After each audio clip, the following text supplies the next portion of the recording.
Maximus Analysis here for December 4th, 2015, and let me start off by saying I did not see this one coming at all. Again, I posted some levels on Twitter, and it hit the 2048 pretty much and just ripped all the way up. I think the top number was 2093.50. I don't know if they got to that number today. Yes, well, 2093. So yes, it was a hairy day. Again, all of the stuff that I had short, I had to take off in the morning. Except for one thing, and I'll show you what. So again, I did have some Apple short, took that off right at the open because it just, well, not right at the open, probably like 15 minutes in because it was trucking.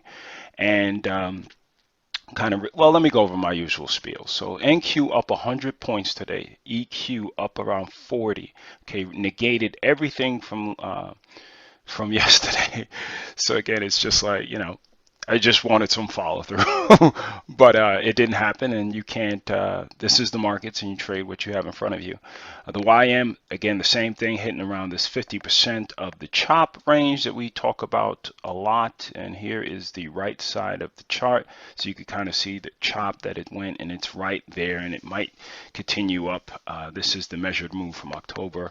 You had crude gave a sell signal, but just want to see where it kind of continues. Because it was the East, I think it was the OPEC report, and they basically Saudi Arabia said they're not going to change anything, crushed it, but then stayed sideways pretty much for the entire day. Let me use 15. You can see after it flushed down, it just chopped sideways, and I wasn't going to get caught in that. Again, I would like to see it pull back and then give me something a lot better to trade, trading my setup. You had price on up 20, getting to that $1,300 mark. Okay, you have Google up 11. Okay, you had Apple up what, $3, $4? Yeah, almost $4 it was up. And you look at this huge thing again. I was short about a couple days ago, and I had to take it off at about, I don't know if I made 20 cents on each contract, but at least I'm not red on the trade. It sucks, but again, it is what it is. But we will also look, and you see it has strong volume here, holding above that 50% of the range, and we'll see if it grabs above this 120 area, because if it just follows through, it's gonna really move very well. And we'll see if they, again, everybody was looking for the Santa rally. I just try to trade the chart. I'm not banking on them rallying into the close of December. But either way, they made a huge run. You had Facebook up about $2. Again, still sideways, but again, what we talked about is we want to see this level hold of this 100, and it looks good. Fit was up $3, dude. Like, this was something that was like, whoa, this is a really big move here. And you could see how much they moved when you start looking at the weekly chart from this little low. So they're back above these IPO, and we're going to see if they have any additional strength. You had the volume dying down, but again, the retracement didn't look. Again, if you took this short, you see that the volume is dying down, but again, it's how it did it, all a majority of it today. Okay, so again, you could go back for the week. This is Monday. Monday was whatever, let's just go back for 4 or 5 days around here. So again, you see the retracement, but a majority of this move is this candle. So again, there's nothing you could do, and you just go from there. Twitter down about 88 cents, which again, it didn't. So this is showing as relative weakness, and also Tesla. Now, Tesla, you might say, listen, might gap up. You got a little hammer here, and it break above the high. I would get out. I'm actually holding a little short of this. But if you look on the where it kind of lived today, if you took, let's see if we can kind of clean this up a little bit. Let's not use a 24-hour chart for this. Let's just use a regular one. So you could see that it just lives in an area that, it didn't really move up that much. It didn't even get to 50% of the previous range. It just kind of hovered and hovered and hovered. So that's what's showing me a little bit more weakness. It got this little pop, which the ES had. If you look at the same time frame, let me see what time this was. This is, here's the 15. So this was that little pop, but it continued up while while Tesla stayed down. So that's why I'm looking at relative weakness for that one. But let's continue looking at some of the names. We have LinkedIn.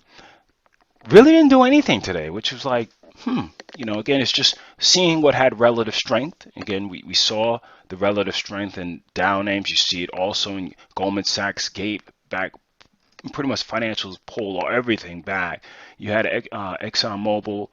Nothing crazy. Again, this would be considered like a dark cloud cover. Let's make sure we're looking at the trend. And again, if it could hold this low and continue up higher, who knows? You had IBM. Again, IBM gave you a little bit of, maybe it gives you a buy signal if you're willing to risk just this right here. It's about $3, so 50 delta, about $1.50 if you see a break of a high, maybe for some type of bounce. But again, you're seeing some significant movement, and you just got to treat it accordingly. Like it's not a matter of who's right or wrong. And again, I'll be the last one to tell you, oh, I saw this coming. I did not see this coming. But at least I'll try my best to present things in a. It's not doing anybody justice to say, oh, you didn't see this coming. Especially I timestamp my stuff with this video so I can make sure that you guys see that there's no BS here. Again, if I don't see something, that's fine. And we'll go from there. But again, this financials, JP Morgan is still good, holding a low. And let's see if it could continue up. Goldman Sachs was not that type of trade. It didn't look as good as the other ones because of how it was within the trend. And that's stuff, again, this is very simple things, but let's say this gets a higher low and tags here, I would consider taking along that. But again, we'll see and we'll go from there. But again, it was an unprecedented type of move today, intraday. It was just, especially with how it just inversed yesterday. So again, we'll take the trades and we'll see how it is. And again, it didn't even break a previous pivot. So again, when we look at the weekly, we were going back and looking at that 2065 area as far as a sell signal, and it came in and reversed it all the way back. So again, bulls are still above this midpoint of this chop. It's a lot better to see on the weekly time frame. You also have let's see here, you have the NQ. Let's look at the weekly. This was the best looking one out of them all.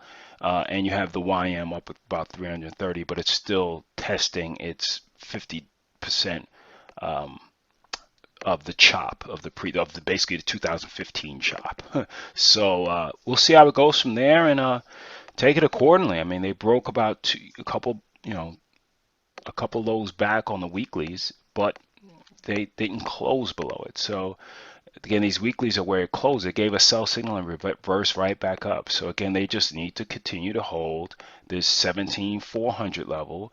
For the ES, they need to continue to hold this 2040 area. And for the NQ, they need to hold, which I think this is the best looking one. They just need to hold that 4740 area. So again, unprecedented move. You got crude here, continues the downtrend. This is the weekly, and we'll go from there. So again, take care. A little bit longer video, but this is a crazy move today. So see what happens on Monday.